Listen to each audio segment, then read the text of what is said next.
Imagina só, você recebe uma herança inusitada de um titio distante. Você recebe as joias de titia, mas nesse caso, o seu tio é um homem e ele te deixou de herança uma mansão gigantesca e super diferentona. Você, né, todo feliz, acabou de ganhar uma herança, se muda pra essa mansão com sua família e logo você descobre que aquele lugar tá repleto de fantasmas, amor? Pois é, hoje vamos falar tudo sobre esse filme de terror dos anos 2000, o filme 13 Fantasmas. No vídeo de hoje eu vou trazer uma análise completa do filme e também trazer curiosidades e referências dessa obra que marcou aí uma galera, viu, gente? Eu particularmente lembro muito desse filme na minha pré-adolescência, lembro de ver ele na locadora e lembro de ter medo de assistir ele. Se você é novo por aqui, oi, prazer, eu sou a Baby e aqui nesse canal eu falo sobre filmes e séries de terror e curiosidades bizarras sobre os bastidores dessas produções assustadoras. Então se você gosta do mundo do terror, fica por aqui, se inscreve no canal, deixa seu like, seu comentário e hype o vídeo se tiver aparecendo essa opção aí pra você. Não esquece também de me seguir nas redes sociais, que eu vou deixar aqui na tela pra vocês. Lá tem muito mais conteúdo sobre dicas e análises de filmes de terror, então vale a pena, me segue por lá também. 13 Fantasmas é um filme de 2001, dirigido pelo Steve Beck, e pra quem não sabe, ele é um remake de um filme do mesmo nome, de 1960. 13 Fantasmas, gente, é um filme que tem, assim, cheiro de festa do pijama quando você é criança, pré-adolescente,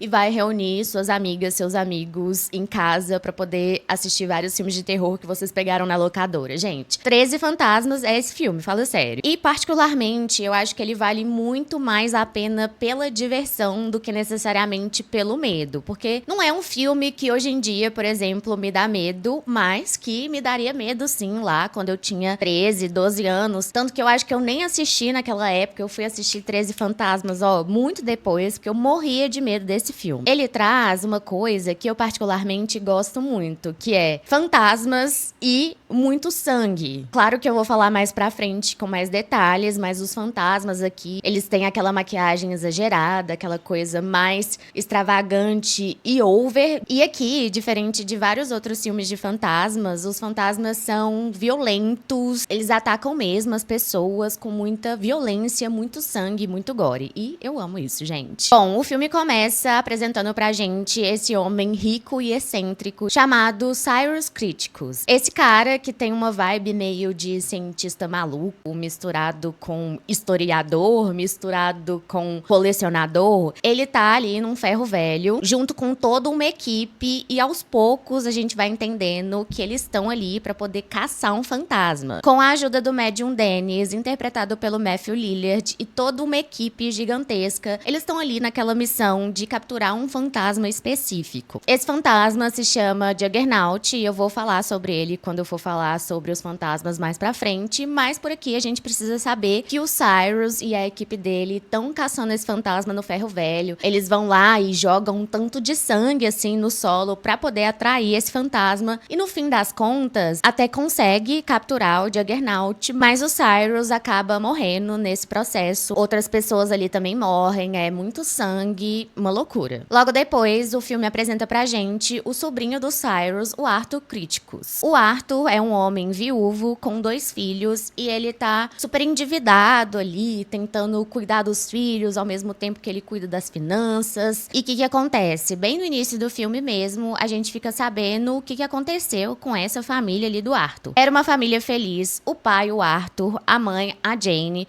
e os filhos Bob e Kathy. Até que rolou um incêndio na casa deles que acabou matando a mãe, a Jane. Depois disso, o Arthur passou a cuidar dos filhos sozinho. Ele perdeu a casa, ele perdeu tudo que ele tinha, então ele tá aí na luta pra conseguir sobreviver e superar esse luto e esse trauma de ter perdido a esposa no incêndio. Pra ajudar ele ali com as tarefas diárias, ele até contrata uma moça, a Maggie, que é meio que babá ali do Bob. Bom, nessa loucura que tá a vida do Arthur, ele recebe na casa dele o advogado do tio, Ben. E esse advogado vai dar a notícia de que o tio Cyrus tinha deixado a herança pro sobrinho Arthur. E nessa herança estava inclusa uma mansão gigantesca. Ou seja, o Arthur, que estava ali cheio de dívidas, com dificuldades financeiras, morando numa casa pequena, tudo um caos, tinha acabado de receber uma herança milionária que incluía essa mansão. Então, assim, perfeito, né? Tudo aconteceu na hora certa. Ele até fala pros filhos dele, tipo, acho que tudo tá começando a dar certo, hein, galera? O Arthur, claro, aceita a herança, né, gente? Porque, né, quem não aceitaria, pelo amor de Deus. E junto com o advogado Ben, ele e sua família vão visitar a casa, né? Conhecer essa mansão que foi deixada pra eles. Chegando lá, eles se deparam com uma mansão, gente, que é simplesmente a coisa mais feia que eu já vi na minha vida. Tô zoando. É uma mansão diferente, é uma mansão toda feita de vidro ali, uma coisa bem excêntrica. E nas paredes tem várias coisas escritas, parece que tá escrito em latim e não dá pra entender direito. Mas é uma mansão super diferente, inovadora, futurista. Os quartos também são todos de paredes de vidro, é uma coisa assim, muito diferentona. Aqui vale a pena falar um pouco das características dessa família. O Arthur, ele é aquele pai super preocupado com os filhos. Ele é um pai que, por estar precisando ali muito daquela casa, daquele dinheiro, daquela herança, acaba até sendo meio inocente em acreditar que tudo vai dar super certo. Eu acho o Arthur um fofo, gente. Ele é super protetor com os filhos, dá pra ver que ele é um pai super amoroso e que ele sente muito a falta da esposa que morreu, a Jane. A filha Kathy é uma adolescente ali de mais ou menos uns 16 anos e ela ajuda a cuidar do irmão, ajuda ali a babá mesmo a cuidar do irmão, ajuda a fazer a comida, ela é super prestativa, mas mesmo assim ela dá umas alfinetadas no pai a respeito de grana, né? Tipo, quando eles estavam lá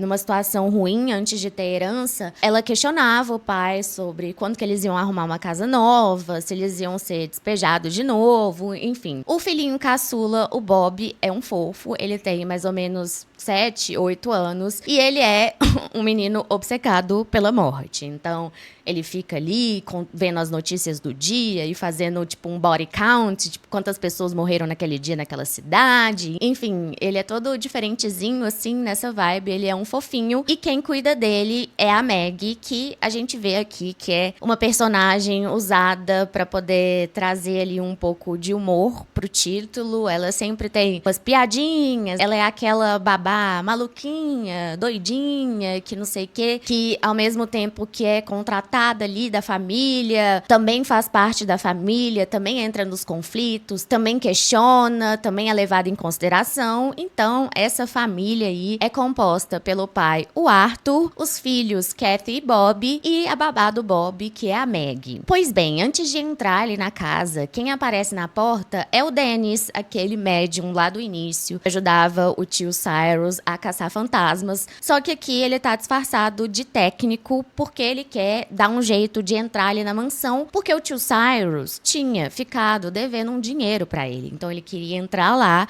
e tentar procurar esse dinheiro. Pois muito que bem, todo mundo entra na casa e aí é aquela coisa, né? Todo mundo fica deslumbrado com aquela mansão toda diferente, cheia de objetos antigos e também ao mesmo tempo modernos, todas aquelas paredes de vidro com aquelas frases escritas que eles não entendiam, mas conceito, né, gente? Vou reclamar que tô ganhando uma mansão? Claro que não. A família acaba se separando ali dentro da mansão, cada um vai caçar um cômodo, conhecer um cômodo, e aqui, logo de início, já temos uma morte de um personagem que pra mim é insignificante e chato, que é o advogado Ben. O que acontece? O Ben, ele desce até o porão da casa, e lá a gente vê, pela primeira vez, o que são os fantasmas presos em espécies de celas de vidro ali. E ali a gente vai conhecendo esses fantasmas aos poucos. São figuras chamativas, né? Exageradas, com machucados. Fantasmas que são bem diferentes da representação comum que a gente tem, de ser uma coisa meio transparente, que flutua, é um vulto, uma coisa assim. Não, aqui eles são explícitos mesmo, eles têm corpo, eles têm cara e eles são bem bizarros. Bom, o advogado Ben anda por aquele porão como se tudo já fosse bem familiar pra ele, inclusive os fantasmas presos ali. Ele até esnoba os fantasmas, fica tipo, e aí, você vai me pegar? Você não consegue, você tá preso aí, haha, otário. Até que ele entra ali numa sala mala, que tem uma mala de dinheiro. E quando ele pega essa mala de dinheiro, ele acaba acionando um mecanismo dentro da casa que meio que ativa tudo que vai acontecer no filme inteiro. Com esse mecanismo ativado, as portas de vidro da casa começam a se mexer e a meio que formar um labirinto. Então, abre uma porta aqui, fecha uma porta lá e vão se formando becos sem saídas e caminhos e labirintos dentro daquela mansão. E com isso, sem querer, o Ben acabou libertando um fantasma. Ele acaba libertando o fantasma dessa moça que tá pelada, né, e toda machucada, que a gente vai falar mais pra frente também. E essa moça fantasma acaba matando o Ben ali de uma forma bem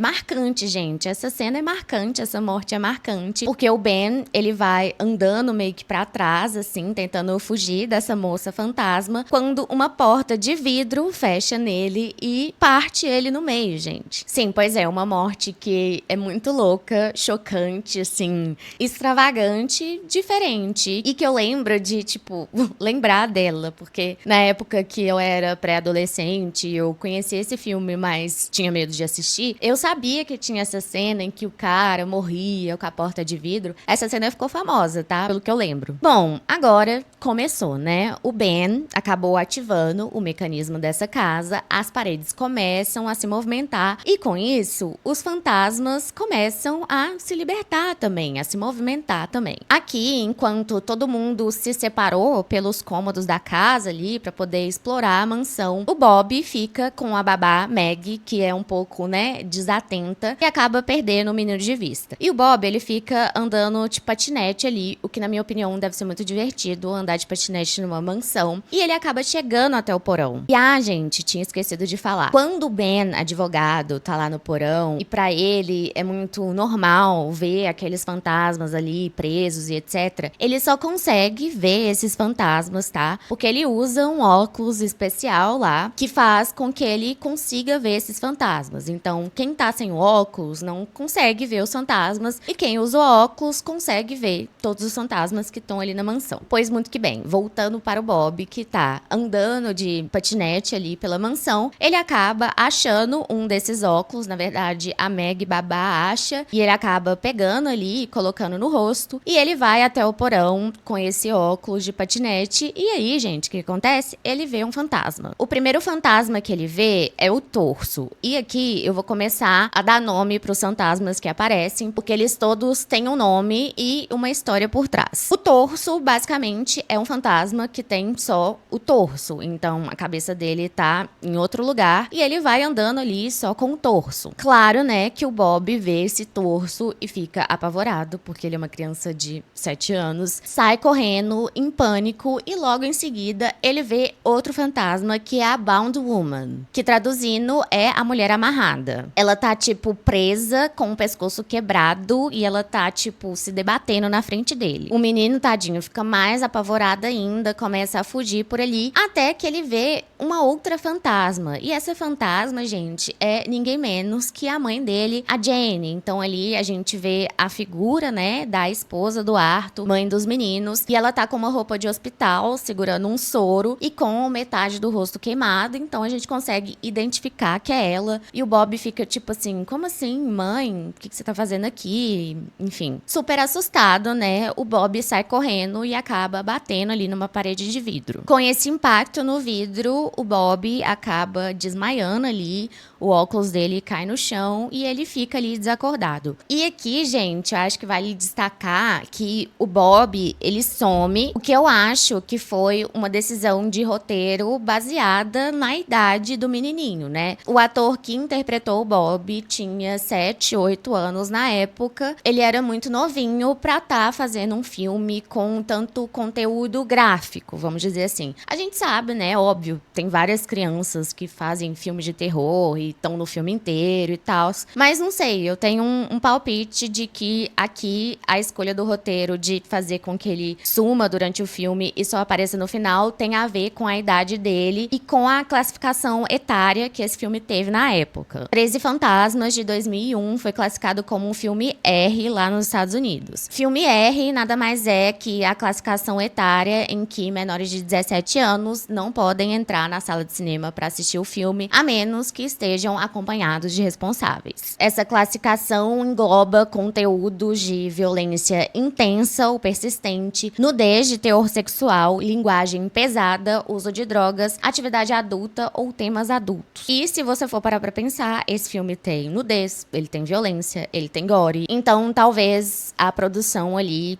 quisesse evitar de que uma criança tão novinha ficasse em tela muito tempo no filme. Bom, depois disso, a situação só vai piorando, né? Com aquele mecanismo da casa ativado e as paredes se movimentando, os fantasmas estavam ficando livres e, eventualmente, eles iam encontrar a galera ali na casa. É aí que surge ali dentro da mansão, não sabemos de qual forma, porque até então, com essa movimentação das paredes, eles não estavam conseguindo sair da casa, mas surge ali essa mulher chamada Kalina, que diz que tá tentando libertar aqueles espíritos, que o Cyrus fazia era uma atrocidade, capturar aquelas almas e piriri pororó. E a gente também vê essa moça lá no início do filme, no Ferro Velho, ela tá tentando impedir que o Cyrus capture mais fantasmas e que ele continue aí com essa ideia louca que ele tem, porque essa captura de fantasmas faz parte de um plano maior que a Kalina vai explicar ali em breve. Ela acaba salvando a Kathy, que tá sendo atacada por um fantasma, e é nesse momento que ela conhece ali o Arthur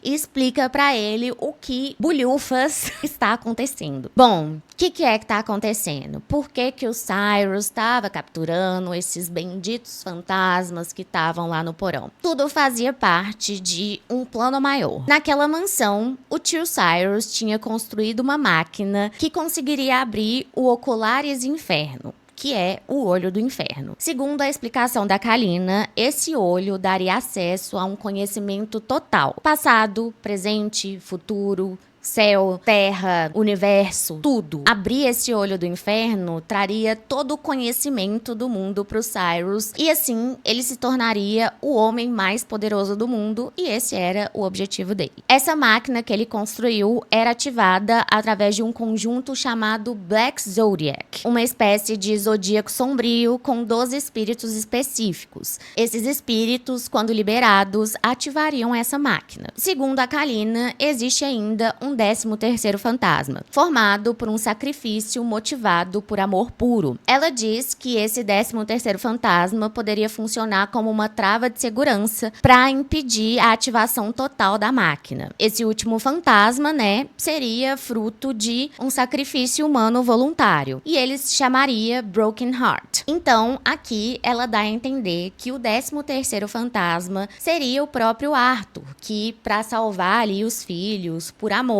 faria esse sacrifício e conseguiria impedir ali a ativação completa da máquina. Vale lembrar que logo depois que a Kalina salva ali a Kathy, a adolescente acaba desaparecendo também. Então agora os dois filhos do Arthur estão desaparecidos, o Bob e a Kathy. Então, né, de acordo com a Kalina, aqueles 12 fantasmas que estavam na mansão iriam ativar essa máquina responsável por abrir o olho do inferno, que traria todo o conhecimento do mundo pra pessoa. Pois é, vai vendo. E a Kalina convence ali o Arthur de que ele precisa se sacrificar pra poder salvar seus filhos e também pra impedir que essa ativação acontecesse e que esse portal fosse aberto. Então o Arthur acaba entendendo que ele precisa morrer pra poder salvar os filhos. Bom, e chegou a hora da gente falar um pouco mais sobre os 13 fantasmas da história, porque eles têm histórias bem interessantes por trás que não são mostradas no filme, mas que existem nos extras do DVD que foi lançado. Bom, basicamente, esse zodíaco sombrio é uma inversão infernal do zodíaco normal, de todos os 12 signos. O primeiro fantasma é o The Firstborn Son, o primogênito, que é chamado Billy Michaels. Esse fantasma é um menino com uma flecha atravessada na cabeça. Segundo a história expandida, ele era um garoto desobediente, obcecado por faroestes, e ele morreu numa brincadeira de duelo com outro garoto que usou uma flecha de verdade. O nome dele, provavelmente, é uma referência ao pistoleiro do Velho Oeste, Billy the Kid, que representa o signo de Áries no zodíaco tradicional. O primogênito exemplifica todas as características negativas de um ariano, como ser teimoso, imprudente e possuir um senso de imaturidade juvenil.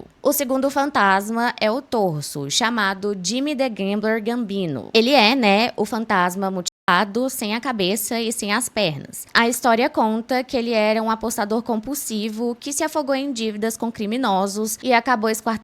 Esse fantasma foi livremente inspirado nos Cleveland Torso Murders, uma série real de assassinatos dos anos 30. O assassino do tronco de Cleveland foi um assassino em série dos Estados Unidos não identificado, ativo em Cleveland no começo do século XX, que matou e desmembrou pelo menos 12 pessoas na década de 30. O torso é a versão do zodíaco sombrio do signo de Touro, o que explica seu desejo por bens materiais, ganância, preguiça e fúria descontrolada. Sempre que esse fantasma aparece, os gritos intermináveis da sua cabeça decepada podem ser ouvidos. O terceiro fantasma é a The Bound Woman, a mulher amarrada. A história dela é quase uma lenda urbana de baile de formatura. Uma garota popular é pega traindo o namorado e é morta por ele e enterrada no campo de futebol. A Susan Lee Grow era filha da família mais rica da cidade e uma orgulhosa integrante da equipe de líderes de torcida da sua escola. Naquela época, isso era tudo que bastava para garantir que a Susan seria a garota mais popular da escola. Apesar da sua reputação de destruidora de corações, como era esperado de todas as rainhas do baile, Susan passou o seu último ano namorando Chet Walters, o capitão do time de futebol americano. Infelizmente, como a Susan ansiava por mais atenção, ela estava traindo Chet com outro rapaz, e os dois foram descobertos na noite do baile de formatura. Em um acesso de fúria, o Chet espancou o amante até a morte e depois amarrou a Susan antes de estrangulá-la com sua gravata e quebrar seu pescoço. Num ato final de ódio, o Chet enterrou a Susan sob a linha de 50 jardas do campo de futebol americano da escola. Como terceiro membro do Zodíaco Sombrio, a mulher amarrada representa o signo de Gêmeos, com seu histórico de infidelidade retratado como exemplo da natureza indecisa dos geminianos e sua reputação de serem dissimulados. A quarta fantasma é a The Withered Lover, que é uma coisa tipo a amante murcha, que é aqui no filme a Jean Criticus, esposa do Arthur. Eu não sei se em outro momento eu falei Jane, mas é Jean,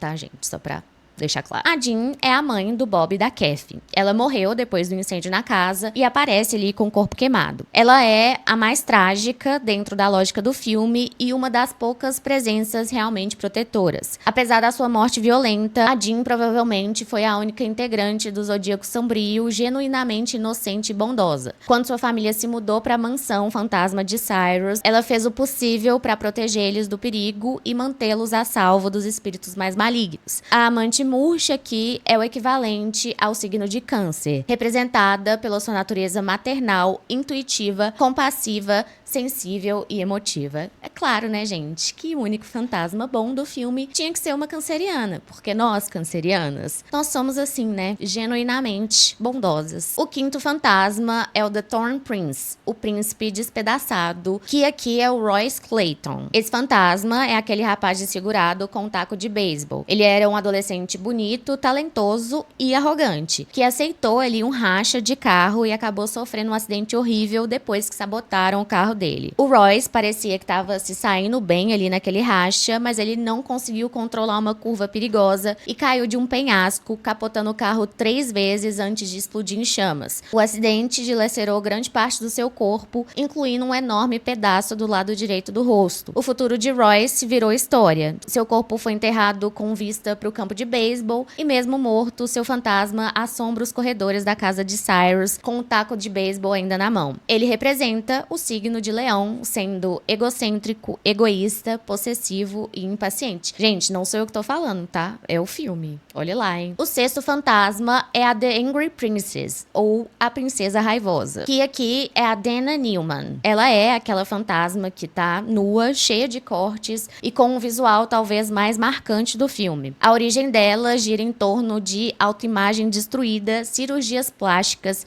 e ódio do próprio corpo. Em vida, a Dana era considerada por muitos uma das mulheres mais belas do mundo. Infelizmente, ela sofria de transtorno dismórfico corporal e procurou a ajuda de um cirurgião plástico para lidar com sua baixa autoestima. Trabalhando para o cirurgião, a Dana recebeu o pagamento na forma de implantes mamários, múltiplas rinoplastias e uma longa lista de outros procedimentos desnecessários de modificação corporal. Depois de ficar sozinha, trabalhando uma noite, a Dana tentou realizar realizar uma cirurgia em si mesma para corrigir uma imperfeição imaginária, mas o procedimento falhou e Adena ficou cega de um olho. Com sua beleza aparentemente destruída, o ódio que Adena sentia por si mesma se tornou insuportável e ela cometeu suicídio na banheira. A princesa raivosa representa o signo de Virgem, signo conhecido por ser excessivamente crítico, inseguro, pensador demais e perfeccionista ao extremo. A sétima fantasma é a peregrina, que aqui se chama Isabella Smith. Em 1675, a órfã Isabella imigrou para uma pequena cidade da Nova Inglaterra na esperança de começar uma vida melhor. Infelizmente, a colônia estabelecida não recebeu bem os forasteiros e ela foi isolada do resto da comunidade. Pouco depois da sua chegada, uma doença misteriosa atingiu o gado da cidade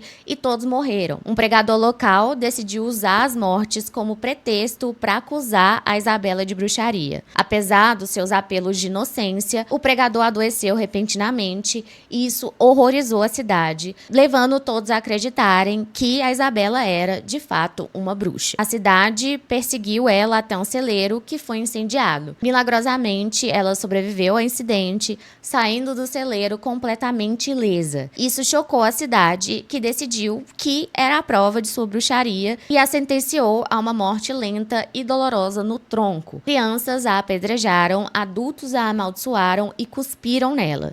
E depois de algumas semanas, a Isabella morreu de inanição. Se ela era ou não uma bruxa nunca foi confirmado, nem mesmo pelo Cyrus, mas o sofrimento que ela passou a tornou a escolha perfeita para se juntar ao Zodíaco Sombrio. A Isabella representa a versão distorcida de Libra, pouco confiável, impaciente, emocionalmente distante e vingativa. Em oitavo e nono lugar, temos mãe e filho. O oitavo fantasma é a grande criança, que se chama Harold Shelburne. E o nono fantasma é a mãe terrível, a Margaret Shelburne. A Margaret era uma pessoa de baixa estatura que trabalhava como atração secundária em um circo itinerante, mas engravidou após ser abusada sexualmente pelo homem alto. Independentemente das circunstâncias de sua concepção, Margaret era extremamente protetora com o filho, mimando-o incessantemente e dando a ele tudo que ele queria. Sua constante infantilização fez com que o Harold passasse a vida inteira usando fraldas e nunca desenvolvesse habilidades para cuidar de si mesmo. Eles eram zombados pelos seus colegas de trabalho no círculo e depois que um grupo deles sequestrou a Margaret como uma piada de mau gosto, o Harold iniciou uma busca furiosa por ela. Quando ele a encontrou, sua mãe já havia sufocado no saco em que eles a mantinham. Então o Harold matou todos os trabalhadores com um machado. O Harold exibiu os restos mortais decepados para os clientes pagantes do circo, o que levou o empresário do parque de diversões, o Jimbo, a ordenar que uma multidão enfurecida executasse o Harold em represália. A grande criança representa o signo de Escorpião, tornando-o insensível, possessivo, agressivo e vingativo, enquanto a mãe terrível representa o signo de Sagitário, visto como indivíduos otimistas, quase ao ponto de isso prejudicar a sua percepção da realidade. O décimo fantasma é o The Hammer, o martelo, que aqui se chama George Markley. Ele é aquele fantasma ferreiro com pregos cravados no corpo e um martelo no lugar da mão. A história dele é uma das mais pesadas. Um homem negro perseguido injustamente, cuja família é assassinada por racistas antes dele ser linchado de uma forma brutal. George Markley era um ferreiro honesto e trabalhador, mas por ser um dos poucos negros da cidade, tornou-se suspeito de roubo por um morador local. O homem ameaçou expulsar o George da cidade, mas, conhecendo sua inocência, o George se defendeu e se recusou a se mudar para outra cidade. Furioso, esse morador local e um bando de amigos lincharam a esposa e os filhos do George em represália, como forma de enviar uma mensagem para o George de que era melhor ele ir embora ou sofreria um destino semelhante. Devastado, o George rastreou esse morador local e seus amigos e os matou a marretadas.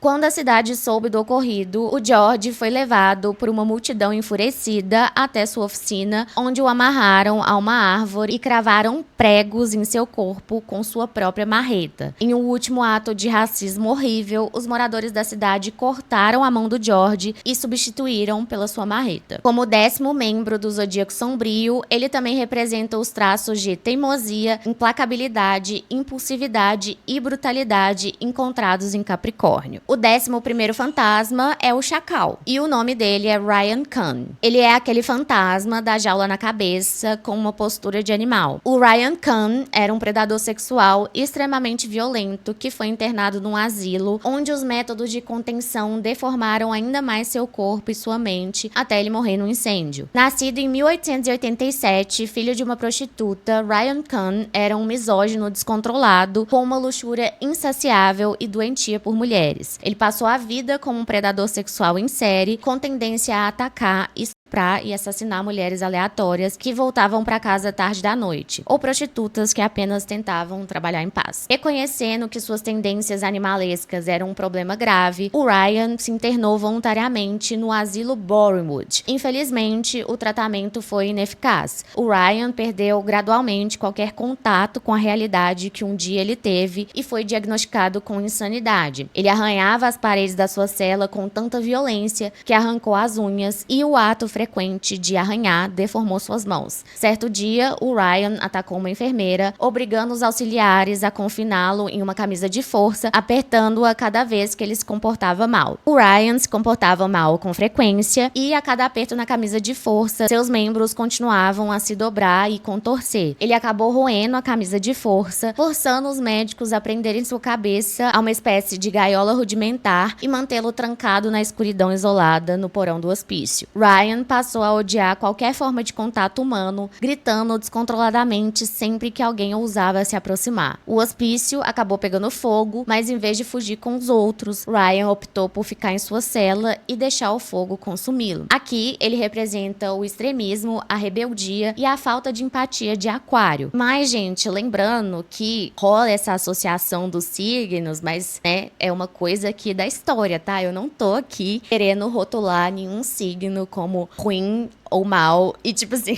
literalmente o único signo bom aqui da lista é o meu, Câncer, e eu não fiz isso de propósito, é apenas uma coincidência, tá? Não achem que só porque você é de um desses signos aqui, você é uma pessoa ruim, tá, gente? Isso é coisa aqui da história do filme. O 12º fantasma dessa lista é o Juggernaut, aquele que aparece lá no Ferro Velho no início do filme. Juggernaut tem uma tradução como se fosse algo gigantesco que destrói tudo que vê pela frente. E o nome dele é Horace Mahoney. Abandonado pela mãe e criado pelo pai, o Horace era constantemente alvo de zombarias na infância devido à sua altura anormal e deformidades faciais. Seu pai lhe deu um emprego em um ferro velho, onde ele cortava e esmagava carros velhos, tarefa que o Horace realizou sozinho durante a maior parte da adolescência. Infelizmente, depois da morte do pai, o Horace enlouqueceu devido ao isolamento e se tornou um assassino em série. Por anos, ele dava carona a viajantes e motoristas que precisavam de ajuda, levando-os para o seu ferro velho, onde eventualmente quebrava todos os ossos de seus corpos e os despedaçava com as próprias mãos para usar a carne como alimento para os seus cães. Quando Horace estava prestes a matar sua 7ª vítima, um policial disfarçado chegou para eliminá-lo. O Horace conseguiu se livrar das algemas usando sua força e matou 3 policiais antes de ser morto a tiros. Nos anos seguintes, o fantasma de Horace continuou seu reinado de terror, com o número de vítimas subindo para mais de 40 antes da sua captura. Como a representação do signo de Peixes no zodíaco sombrio, o Juggernaut evita assumir responsabilidades, é agressivo, solitário e extremamente sensível. Provavelmente isso explica por que ele enlouqueceu no momento em que ele perdeu a única pessoa que realmente se importava com ele. Bom, e só temos 12 signos, né, gente, no zodíaco, mas aqui no filme a gente tem um 13º fantasma, que não é ligado a nenhum signo, mas que representa o coração partido, que no caso é o Arthur Críticos. O Arthur faria um sacrifício porque ele foi levado a crer que precisava morrer para poder salvar os seus filhos. Bom, passamos aí pela explicação de todos os fantasmas e voltando aqui pro filme, a gente tá no momento, né, em que as crianças estão desaparecidas. A Kalina chegou lá e falou pro Arthur que ele tinha que ser o 13º fantasma, que ele tinha que se sacrificar ali para poder impedir o mecanismo da máquina e salvar os filhos. E assim, o Arthur, gente, ele tá desesperado. Ele é só um pai que quer achar seu seus filhos e o Dennis se propõe a ajudar ele ali a encontrar as crianças. Nessa procura, eles descem até o porão e o Dennis acaba sendo morto por um dos fantasmas nessa tentativa de ajudar o Arthur. Enquanto isso, a Kalina tá com a Maggie. E aqui a gente descobre que a Kalina não é quem parece ser. Ela dá um golpe ali na Maggie, que acaba desmaiando, e a gente tem a revelação de que, na verdade, ela é uma parceira do Cyrus. Ela não tava tentando libertar nenhum espírito, coisa nenhuma, porque ela era boazinha. Ela tava ali ajudando o plano do Cyrus a se concretizar. Ela acaba encontrando o tio Cyrus lá dentro da mansão, e a gente fica meio sem entender, né, se ele tá vivo, se é um fantasma, o que tá acontecendo, porque o Bob, lembra, lá quando ele desapareceu, ele também viu o Cyrus. Então, a gente é levado a entender que é o fantasma dele que tá ali presente, porque até então o Bob tinha enxergado o tio Cyrus com o óculos. Aqui, a verdade é revelada sobre esse 13º fantasma, que na verdade, esse sacrifício do Arthur não ia salvar coisa nenhuma. Ele era, na verdade, necessário, ele era a última peça que faltava para poder completar esse ritual e ativar essa máquina e abrir lá o portal. Ou seja, o Arthur foi atraído pra lá desde o início pra morrer por amor aos filhos e completar o ritual. Agora que a Kalina já fez tudo que ele pediu, o Cyrus acaba matando ela. Bom, ali no clímax do filme tá a Kalina morta, o Dennis morreu também e o Bob e a Kathy reaparecem no meio ali da máquina com umas lâminas girando em cima dele. Eles estão correndo um baita risco ali. E aí, os fantasmas, que agora foram todos liberados e conseguiram sair das suas celas, que mesmo com aqueles escritos ali em latim, que eram feitiços, né, para poder impedir a saída deles, eles conseguiram chegar até a máquina por causa, né, da ativação ali, das portas se abrindo, e eles vão se posicionando ali ao redor da máquina, e no meio estão os filhos, ou seja, tudo vai rolar agora, porque a ideia do Cyrus era que o Arthur pulasse ali naquele meio onde tinham aquelas lâminas e acabasse morrendo e completando o ritual. Só que nesse momento o Arthur acaba percebendo que aquele Cyrus que ele tava vendo não é um fantasma, e sim que ele tá vivo. Então quando ele percebeu isso, ele percebeu que ele podia atacar o Cyrus, que ele podia dar uma porrada no tio dele. E é isso que ele faz, ele vai e derruba o Cyrus ali, eles começam a tretar. E a Maggie, ela aperta uns botões lá, ela, tipo assim, puxa uns trem lá que acaba interrompendo e mudando essa ativação da máquina. E com isso, gente, os fantasmas são liberados. Eles podem sair ali daquela posição que ia ativar tudo e abrir o olho do inferno. Então, como o sistema ali da máquina foi bagunçado, os fantasmas foram liberados do controle do Cyrus. E aí, o fim desse vilão, o tio Cyrus, é super violento, porque todos os fantasmas pegam ele ali e jogam ele na máquina, onde as lâminas acabam despedaçando ele todo. Gente, uma loucura. Nesse final, o fantasma do Dennis, que é um bom moço, né? Ele é uma boa pessoa, o Dennis. Eu gosto dele. Tenta ajudar o Arthur e fala pra ele,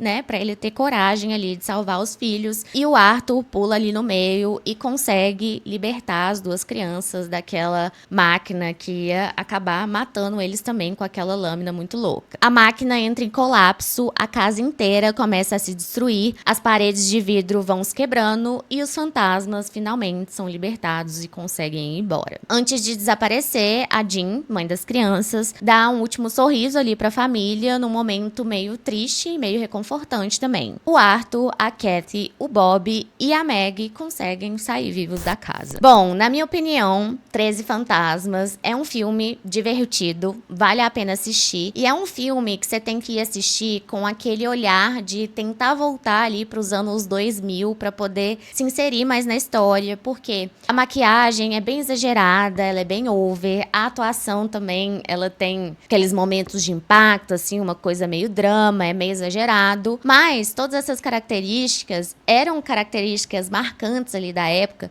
e que fazem sentido para aquele contexto. Então, quando você for, se você nunca tiver assistido esse filme, vai assistir com a cabeça de como se você estivesse vivendo lá nos anos 2000, tivesse acabado de alugar esse filme na locadora. Eu tenho certeza que vai ser uma boa experiência. Principalmente quando a gente sabe mais sobre a história de cada fantasma. Eu acho que, assim, claro que não dava pra poder apresentar a história de todos os fantasmas do filme, porque senão ia ser um filme gigantesco. Mas eu acho que poderia, sim, ter tido pelo menos uma pincelada ali nas histórias, pra gente ter mais contexto do background mesmo daqueles fantasmas, que são backgrounds legais. Tem toda uma história por trás de cada fantasma, sabe, gente? Então eu acho que isso podia ter sido abordado melhor no filme. Sobre essa maquiagem over, extravagante, exagerada, ela foi proposital, tá? Não foi falta de orçamento, falta de profissional, nada do tipo. O filme teve um orçamento de cerca de 42 milhões de dólares e a equipe investiu pesado em maquiagem prática, próteses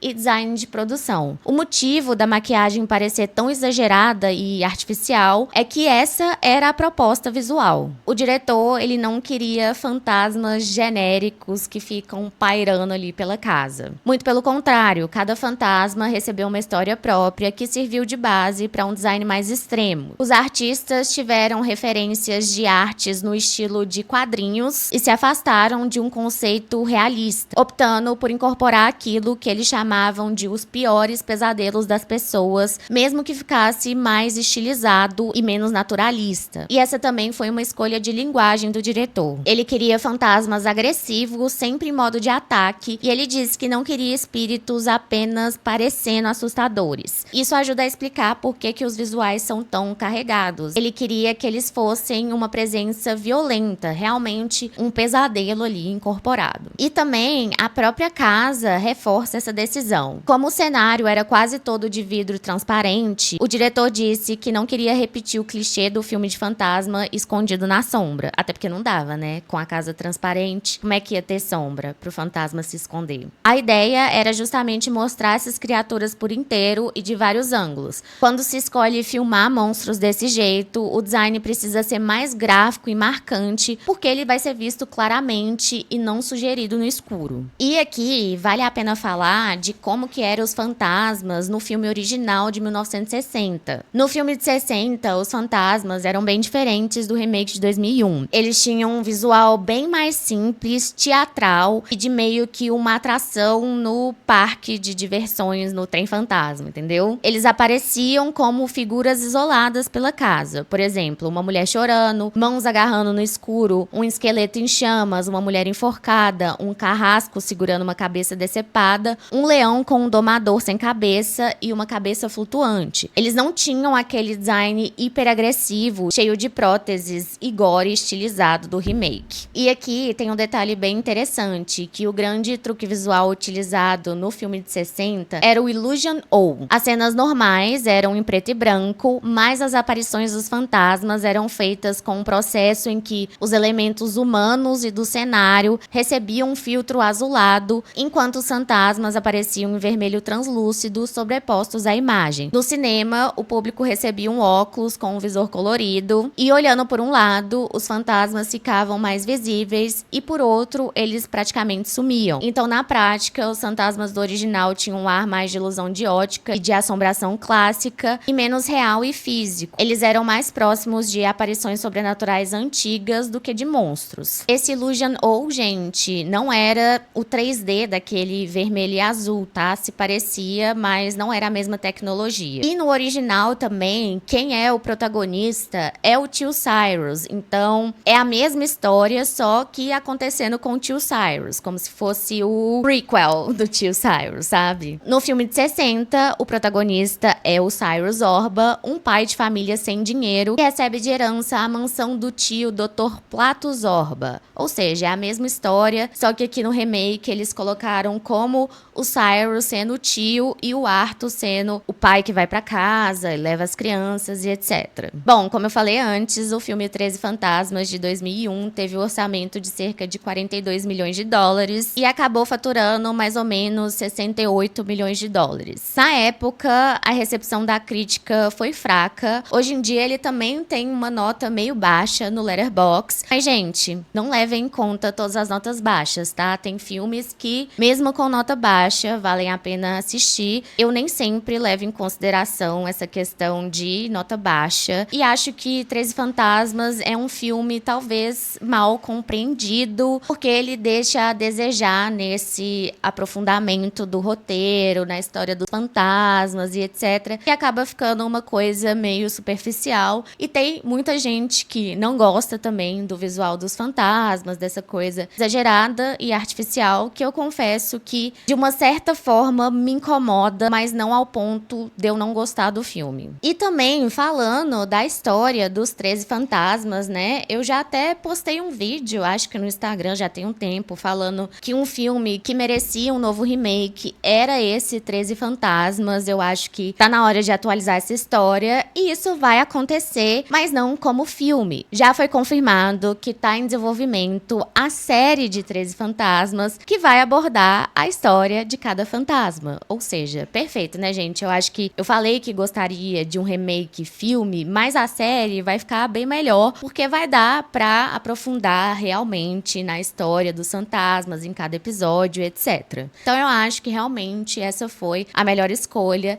e tô bem animada pra ver essa série. E também não descarto querer um remake de filme, tá? Se a gente for parar pra pensar que o remake do filme dos anos 60 foi feito em 2001, 40 anos depois, a gente pode sonhar pra um remake filme de 13 Fantasmas em 2040. Será? Mas, por enquanto, me contento com a série, que até então não tem previsão aí de data pra ser lançada, mas que tá confirmada, viu, gente? Então vamos aguardar. E vocês, gente, o que vocês acham do filme 13 Fantasmas? Ele foi um dos filmes mais votados aqui na enquete que eu fiz há 2 semanas atrás também. Ele é um filme que é um dos mais pedidos lá no meu Instagram, que as pessoas comentam ou mandam mensagem. Então eu finalmente resolvi fazer vídeo sobre esse filme. E eu quero saber a opinião de vocês aqui nos comentários. O que vocês acham desse filme de terror dos anos 2000? Vocês gostam do filme? Vocês sabiam das histórias por trás de cada fantasma? Vocês estão animados pra série também? Deixa aqui nos comentários sua opinião. E não esquece, claro, de se inscrever aqui no canal, deixar seu like e hypar esse vídeo pra ele alcançar mais pessoas e assim o canal crescer cada vez mais. Beijos aterrorizantes e até o próximo vídeo.